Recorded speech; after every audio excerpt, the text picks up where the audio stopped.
Welcome back to Classic Stories and Fairy Tales. I'm your host and narrator, Jerry Coble, and we are reading the book The Life and Adventures of Robinson Crusoe by Daniel Defoe.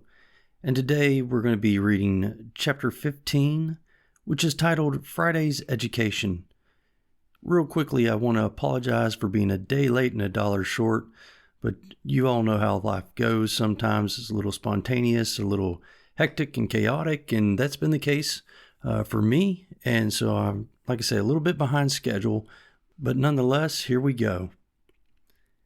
After I had been 2 or 3 days returned to my castle, I thought that in order to bring Friday off from his horrid way of feeding and from the relish of a cannibal's stomach, I ought to let him taste other flesh. So I took him out with me one morning to the woods. I went, indeed, intending to kill a kid out of my own flock and bring it home and dress it. But as I was going, I saw a she-goat lying down in the shade, and 2 young kids sitting by her. I catched hold of Friday. "Hold," said I, "stand still," and made signs to him not to stir. Immediately, I presented my piece, shot, and killed one of the kids. The poor creature, who had at a distance, indeed, seen me kill the savage, his enemy, but did not know nor could imagine how it was done, was sensibly surprised, trembled, and shook, and looked so amazed that I thought he would have sunk down. He did not see the kid I shot at, or perceive I had killed it, but ripped up his waistcoat to feel whether he was not wounded, and, as I found presently, thought I was resolved to kill him, for he came and kneeled down to me, and embracing my knees, said a great many things I did not understand, but I could easily see the meaning was to pray me not to kill him. I soon found a way to convince him that I would do him no harm, and taking him up by the hand, laughed at him, and pointed to the kid which I had killed, beckoned to him to run and fetch it, which he did. And while he was wondering and looking to see how the creature was killed, I loaded my gun again. By and by I saw a great fowl, like a hawk, sitting upon a tree within shot.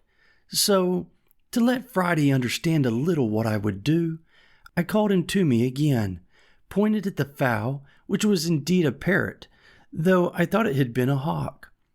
I say, pointing to the parrot and to my gun and to the ground under the parrot, to let him see I would make it fall, I made him understand that I would shoot and kill that bird.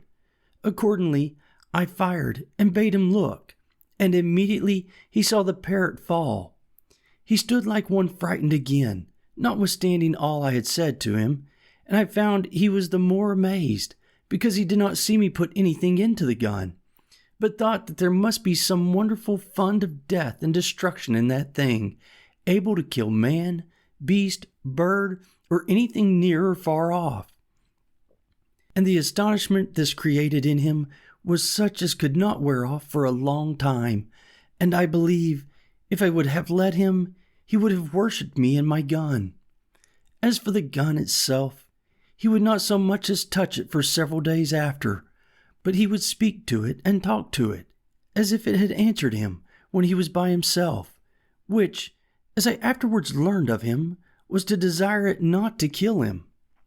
Well, after his astonishment was a little over at this, I pointed to him to run and fetch the bird I had shot, which he did, but stayed some time, for the parrot, not being quite dead, had fluttered away a good distance from the place where he fell. However, he found her, took her up, and brought her to me, and as I perceived his ignorance about the gun before, I took this advantage to charge the gun again, and not to let him see me do it, that I might be ready for any other mark that might present. But nothing more offered at that time. So I brought home the kid, and the same evening I took the skin off and cut it out as well as I could, and having a pot fit for that purpose, I boiled or stewed some of the flesh and made some very good broth. After I had begun to eat some, I gave some to my man, who seemed very glad of it, and liked it very well, but that which was strangest to him was to see me eat salt with it. He made a sign to me that the salt was not good to eat, and putting a little into his own mouth, he seemed to nauseate it, and would spit and sputter at it, washing his mouth with fresh water after it. On the other hand, I took some meat into my mouth without salt, and I pretended to spit and sputter for want of salt, as much as he had done at the salt. But it would not do. He would never care for salt with meat or in his broth, at least not for a great while, and then but a very little. Having thus fed him with boiled meat and broth, I was resolved to feast him the next day by roasting a piece of the kid.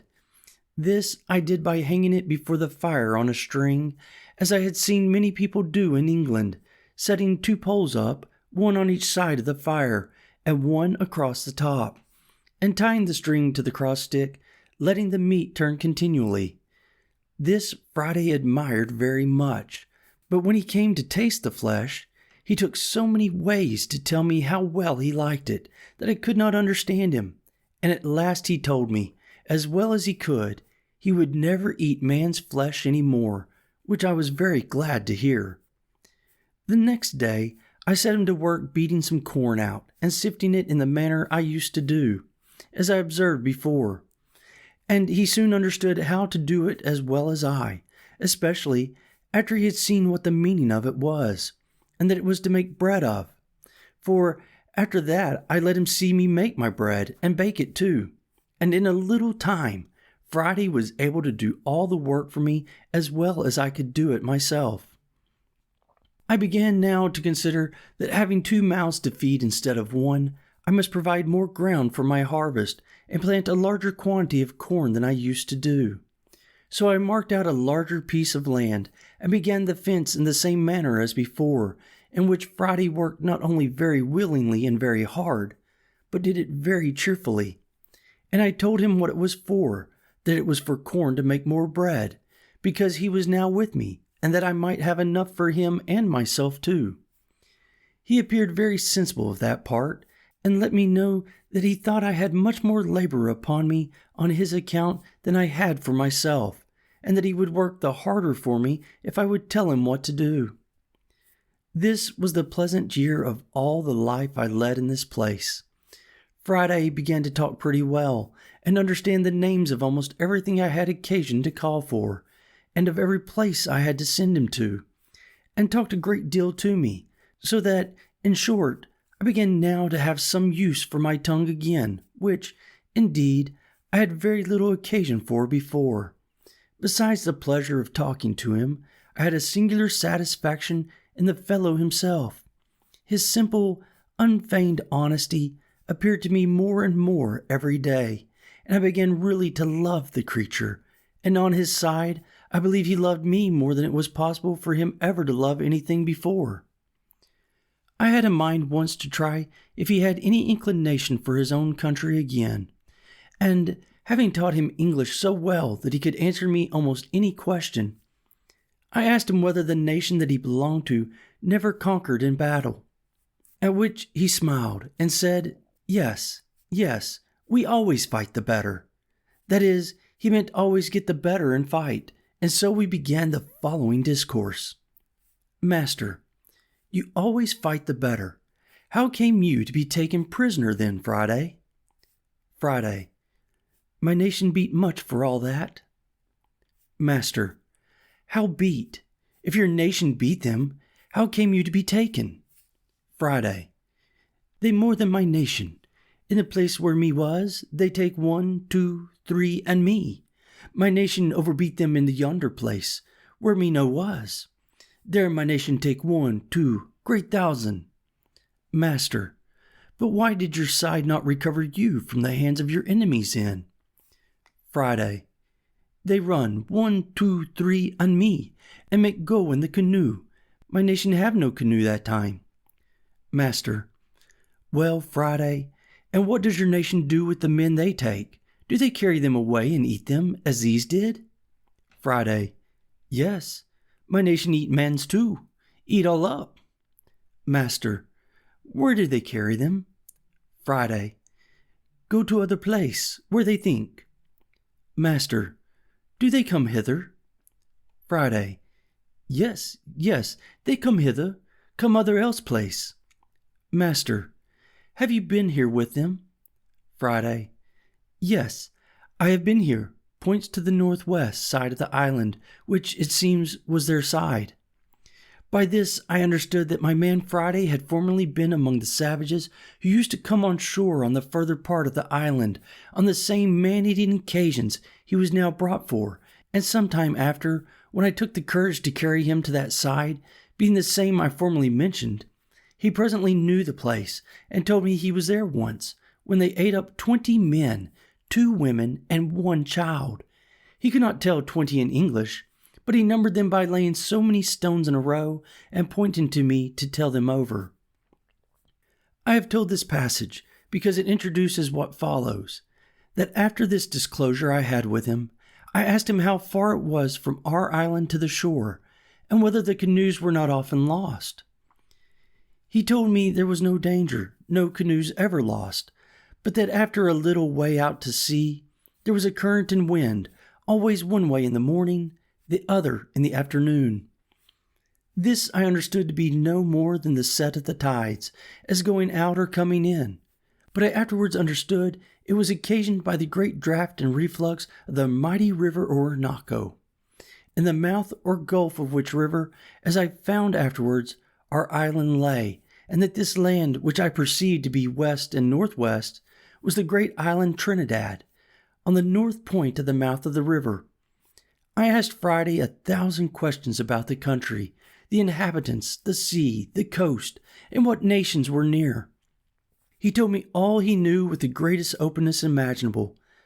I asked him the names of the several nations of his sort of people, but could get no other names than Caribs, from whence I easily understood that these were the Caribbees, which our maps place on the part of America which reaches from the mouth of the river Orinoco to Guinea, and onwards to St. Martha. He told me that up a great way beyond the moon, that was beyond the setting of the moon, which must be west from their country, there dwelt white-bearded men like me, and pointed to my great whiskers, which I mentioned before, and that they had killed much mans, that was his word, by all which I understood he meant the Spaniards, whose cruelty in America had been spread over the whole country, and were remembered by all the nations from father to son. I inquired if he could tell me how I might go from this island and get among those white men. He told me, yes, you may go in 2 canoe. I could not understand what he meant, or make him describe to me what he meant by 2 canoe, till at last, with great difficulty, I found he meant it must be in a large boat, as big as 2 canoes. This part of Friday's discourse I began to relish very well, and from this time I entertained some hopes that, one time or other, I might find an opportunity to make my escape from this place, and that this poor savage might be a means to help me. During the long time that Friday had now been with me, and that he had begun to speak to me and understand me, I was not wanting to lay a foundation of religious knowledge in his mind. Particularly, I asked him one time who made him. The creature did not understand me at all, but thought I had asked who was his father. But I took it up by another handle, and asked him who made the sea, the ground we walked on, and the hills and woods. He told me it was one Benamuckee that lived beyond all. He could describe nothing of this great person, but that he was very old, much older, he said, than the sea or land, than the moon or the stars. I asked him then, if this old person had made all things, why did not all things worship him? He looked very grave, and with a perfect look of innocence said, all things say oh to him. I asked him if the people who die in his country went away anywhere. He said, yes, they all went to Benamuckee. Then I asked him whether those they ate up went thither too. He said, yes. From these things I began to instruct him in the knowledge of the true God. I told him that the great Maker of all things lived up there, pointing up towards heaven, that he governed the world by the same power and providence by which he made it, that he was omnipotent and could do everything for us, give everything to us, take everything from us. And thus, by degrees, I opened his eyes. He listened with great attention and received with pleasure the notion of Jesus Christ being sent to redeem us, and of the manner of making our prayers to God, and his being able to hear us even in heaven. He told me one day that if our God could hear us up beyond the sun,